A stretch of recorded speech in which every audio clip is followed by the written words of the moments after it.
Сәлеметсіздер. Бүгін түсте балық не үшін кіреді?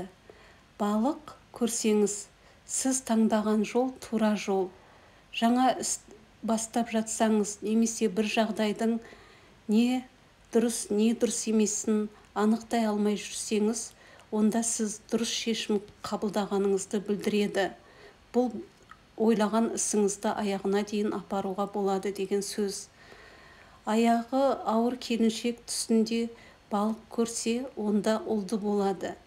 Ер адамның түсінде келіншегі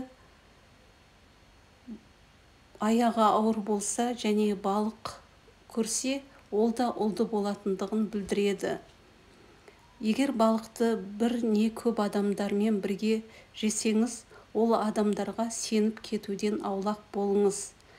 Қуырылған балық біраз шығынның артынан мол табыс, дұға тілегіңіз қабыл болады дегенді білдіреді. Балық тұздалған не тұздап жатсаңыз, өзгеріске дайын болыңыз, біліміңізді арттырыңыз. Көп алдыңызда өзгерістер күтіп тұр.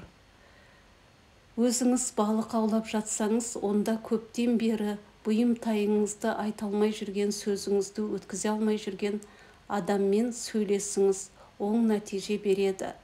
Ал басқа біреуді көрсеңіз, ол сізге көп нәрсе айта алмай, іштен тынып жүрген адам, оның ісіне, сөзіне мән беріп, шешімін айтуға тырысыңыз.